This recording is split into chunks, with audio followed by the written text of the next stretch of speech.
Mi nombre es Emilio García. Esta es la evidencia 3 de epidemia y el tema a tratar es la rabia. Bueno, ¿qué es la rabia? Para empezar, es una zoonosis viral. Se transmite al humano por la saliva infectada de mamíferos infectados. Después vamos a ver cuáles son los ejemplos, pero bueno. Empezando un poquito, el agente causal es el virus de la rabia, el Isavirus, y pertenece a la familia Rhabdoviridae. Es un Es un ARN monocatenario. Aquí podemos ver a la derecha eh, una imagen que explica prácticamente a nivel proteico qué es lo que es. Este virus afecta al sistema nervioso central, se disemina por vía neuronal y pues, se inocula. Tiene una mortalidad casi del 100% una vez que inicia síntomas, y la transmisión ocurre principalmente por mordeduras de un mamífero infectado. Como epidemiología, tenemos que a nivel mundial se estiman más o menos unas 60.000 muertes al año. Las regiones más afectadas o donde se concentran estas estadísticas son Asia y África, principalmente zonas rurales. Y el perro viene siendo el principal vector, el cual está causando aproximadamente el 99% de los casos. Los demás son fauna silvestre. En México, en 2019, la OMS da un certificado como país libre de rabia humana transmitida por perro. Los casos humanos más recientes reportan relación con murciélagos y fauna silvestre, sobre todo murciélagos del guano. Y México mantiene vigilancia epidemiológica activa este, mediante el Sistema Nacional de Vigilancia y campañas de vacunación antirrábica, sobre todo en animales, no en humanos. Entonces, si los animales están libres, los humanos también.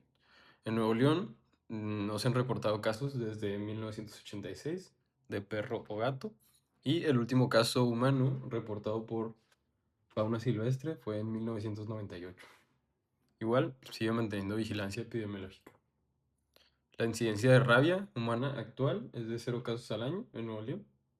La mortalidad es cercana al 100% después de que inician los síntomas.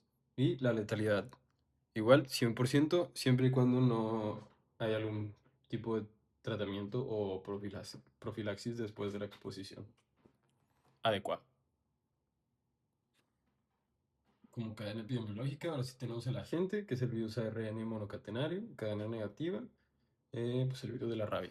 El reservorio vienen siendo los perros, murciélagos, zorros, coyotes y mapaches, mamíferos. La puerta de salida es la saliva y secreciones de la glándula salival de mamíferos infectados. La vía de transmisión es el contacto de saliva infectada. La puerta de entrada es piel no íntegra, escoriaciones, mucosas expuestas, y la principal viene siendo mordeduras.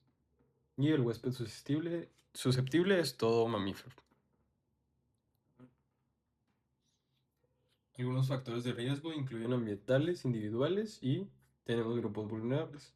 En factores ambientales tenemos residencias rurales o distantes a la civilización o a la ciudad, en donde hay baja cobertura de vacunación, además de alta densidad de animales callejeros.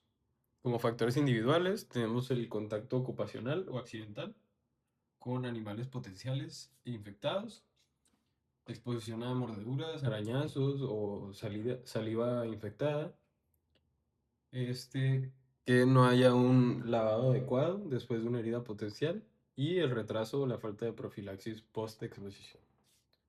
Los grupos vulnerables tenemos a los médicos veterinarios y el personal de control animal, por estadística. Los niños, por la dificultad de reportar estas heridas o agresiones, tienen mayor riesgo. Trabajadores rurales, ganaderos, espeleólogos y pues, población rural o distante a la atención médica. Como manifestaciones clínicas tenemos 3 fases, que es la fase prodrómica o la inicial, la fase neurológica y la fase terminal. La fase inicial presenta fiebre, malestar general, cefalea, náuseas, vómitos y dolor, prurito o parestesias en el sitio de inoculación o en el sitio expuesto a la saliva. Esto pues es más general, no tanto tan asociado o tan patognomónico. Tenemos a la fase neurológica, ahora sí, en donde hay hidrofobia, hay una hiperactividad autónoma, hay una alteración del estado de conciencia, puede haber espasmos laringios y faringios, e incluso convulsiones o una parálisis flácida progresiva. Ya como fase terminal tenemos el coma, la insuficiencia respiratoria, la falla multiorgánica y termina en la muerte. Como formas clínicas tenemos a la rabia furiosa y a la rabia paralítica. La furiosa es la más común, en la que predomina la hidrofobia, la agitación o la alteración del estado de conciencia y los espasmos musculares, convulsiones. Y la rabia paralítica, que es la menos predominante, aquí es donde se va a encontrar una debilidad y una parálisis flácida ascendente.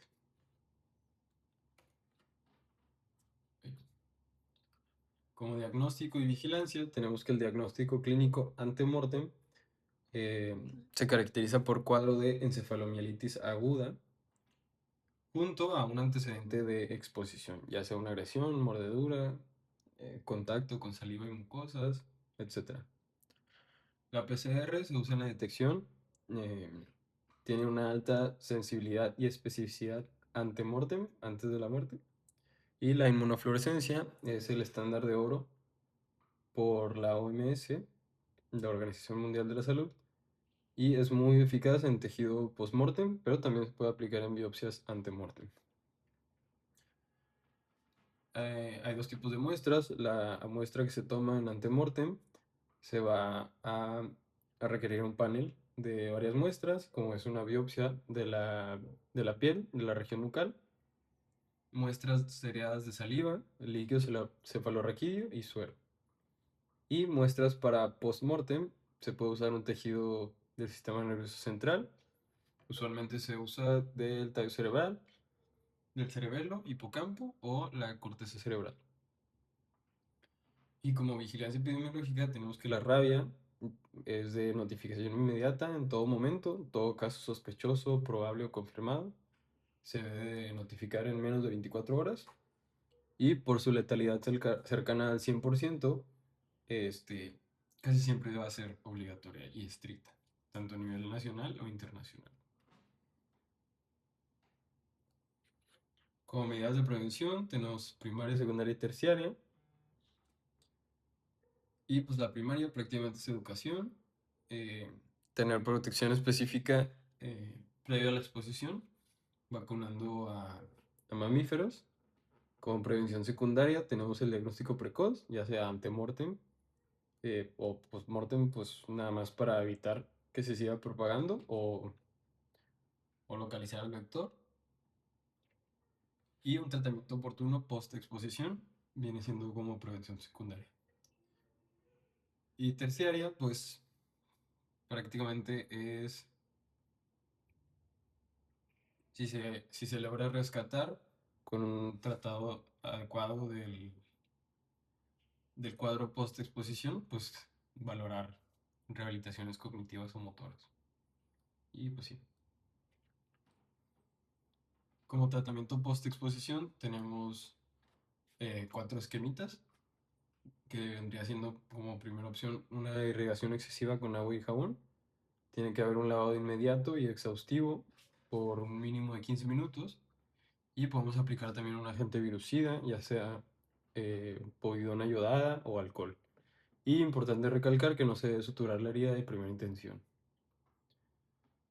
Como segunda herramienta tenemos a la vacuna antirrábica.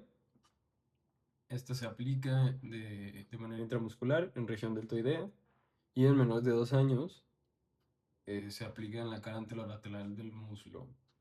Nunca se debe aplicar en glúteos porque se absorbe de manera errónea.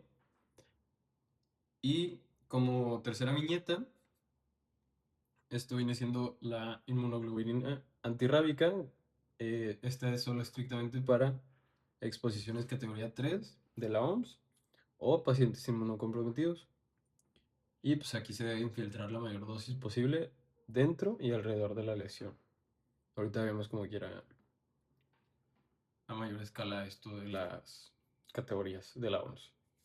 Y pues el esquema de aplicación es un esquema intramuscular estándar de la OMS o Secretaría de Salud también, en la cual se utilizan 4 dosis en los días 0, 3, 7 y 14. Y los inmunocomprometidos van a requerir 5 días, agregándose el día 28. Y pues ahora sí, las categorías de la OMS vienen siendo 1, 2 y 3. En categoría 1 es un contacto con perros, ya sea tocar, alimentar o lamidos de piel intacta, en la cual pues no hay exposición y el riesgo es prácticamente nulo. En el tipo 2, el contacto es mordisqueos de piel descubierta, arañazos o una abrasión superficial en el que no hay sangrado.